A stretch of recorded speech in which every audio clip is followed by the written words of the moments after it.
Então, de início, já vou responder as três primeiras perguntas do vídeo anterior. Índia, Brazilian Jiu-Jitsu, Hélio Gracie.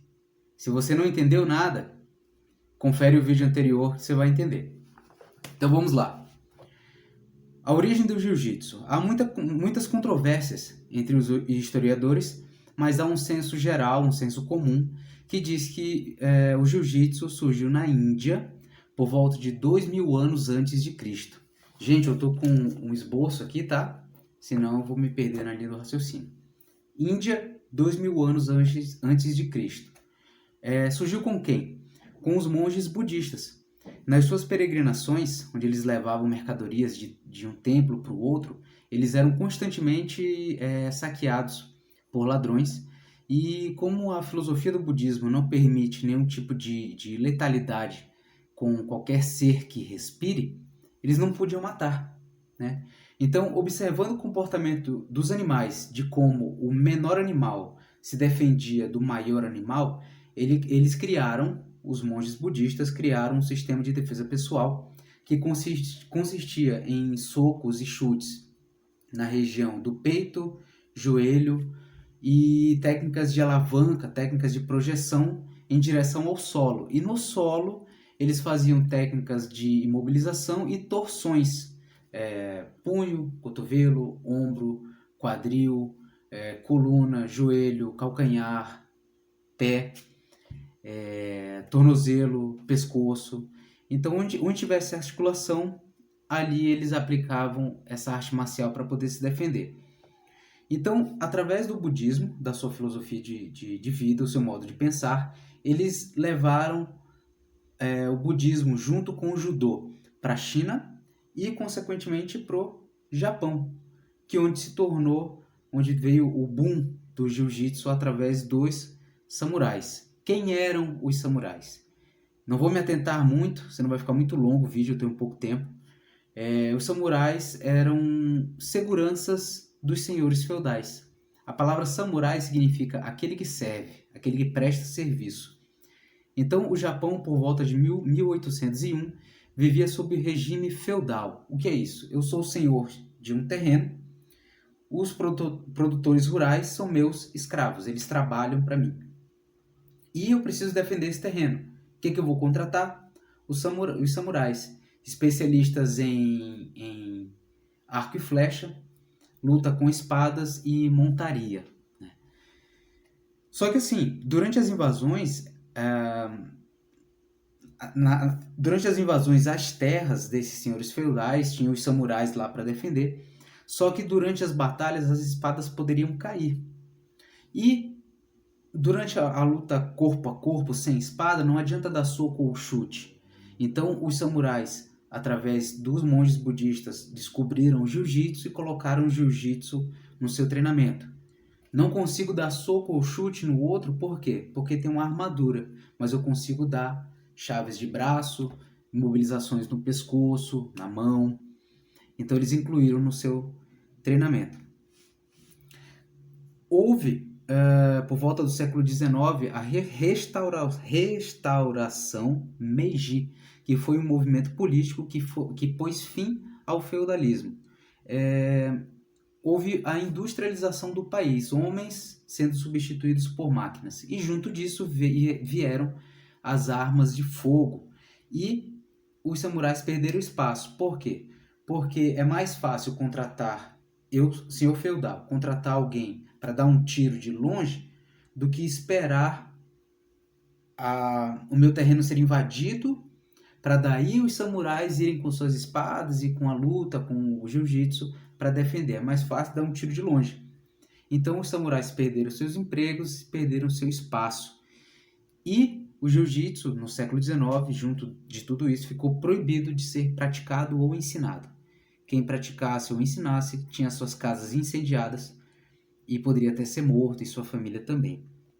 Então os samurais perderam seus empregos. Aí surge a figura de Jigoro Kano, nascido em 10 de dezembro de 1860 na província de Setsu, atual cidade de Kobe, no Japão. Jigoro Kano era muito franzino, muito pequeno, tinha 1,57 m, 48 kg, Eu sou 20 quilos mais pesado que ele, mas tem a mesma altura. Ele era muito pequeno e ele tentou praticar ginástica, remo e beisebol, mas como precisava de aptidão física elevada, ele não conseguiu. E ele descobriu através das lutas, observando algumas pessoas que ensinavam de forma reservada, de forma clandestina, ensinavam jiu-jitsu. Ele viu uma oportunidade de saber se defender, porque ele também apanhava muito no colégio. E através ele praticou diversas formas de jiu-jitsu. Em 1882, isso aos 16 anos, né? Em 1882 ele se tornou membro do Ministério de Cultura e Artes Marciais do Japão. Então ele observou que no jiu-jitsu, se ele tirasse a parte proibida pelo governo, tirasse a parte agressiva, a parte violenta, ele podia usar como ferramenta de educação para as pessoas.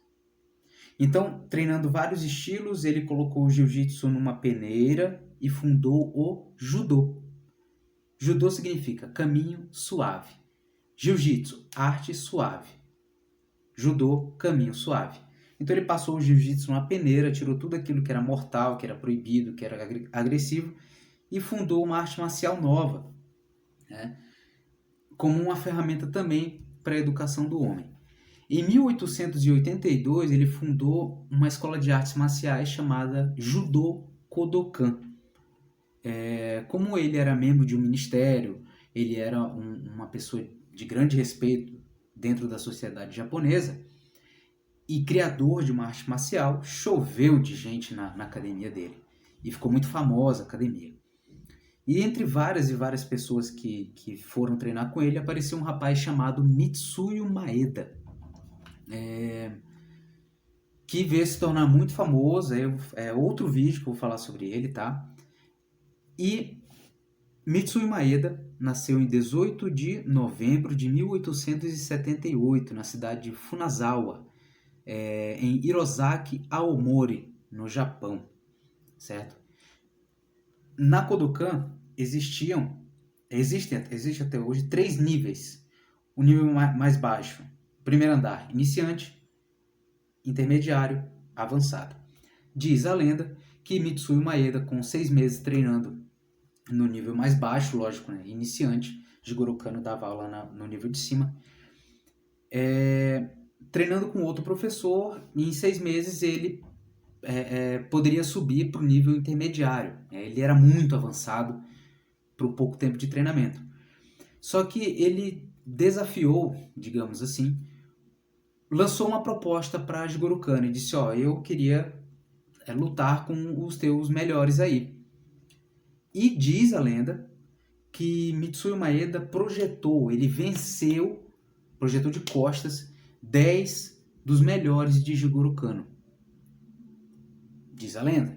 E disso ele passou, com 6 meses de treino, do nível mais básico, pulou o intermediário e foi lá para avançado. Essa é a lenda que contam, né? E Mitsuyo Maeda ficou muito famoso dentro da escola, ele fazia apresentações fora também, e junto com outro amigo, isso é tema para um outro vídeo também, eles viajaram a Europa, a América Central, apresentando jiu-jitsu, apresentando judô, aliás, e fazendo relações diplomáticas nos países que eles passavam também. Então eles se apresentavam em praças públicas, em circos, onde desse para apresentar o judô, ele fazia isso de uma forma muito, muito esplêndida, digamos assim.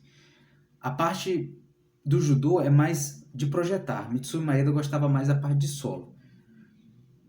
Esse foi um dos motivos pelo qual ele viajou também, isso aí é para um outro vídeo.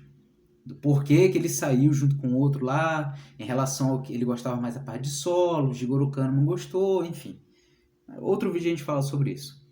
Em julho de 1914 ele desembarca no Brasil, certo?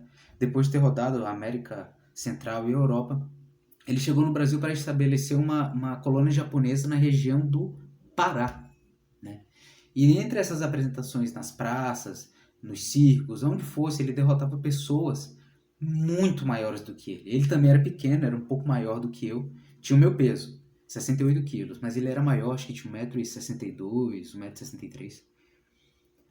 E dentro dessas apresentações no Pará, um jovem de 14 anos, chamado Carlos Gracie, ficou impressionado com a habilidade daquela pessoa tão pequena, que era Mitsui Maeda, em derrotar pessoas muito maiores e com muito mais peso, muito mais fortes. Então esse jovem Carlos Gracie olhou aquilo ali e disse: olha, eu quero isso para mim. Então esse é um resumo muito básico, um resumo do resumo da história das origens do jiu-jitsu. Vou parar aqui. Carlos Gracie, tá? De Carlos Gracie até o UFC é tema para um outro vídeo. Espero vocês. Deus abençoe.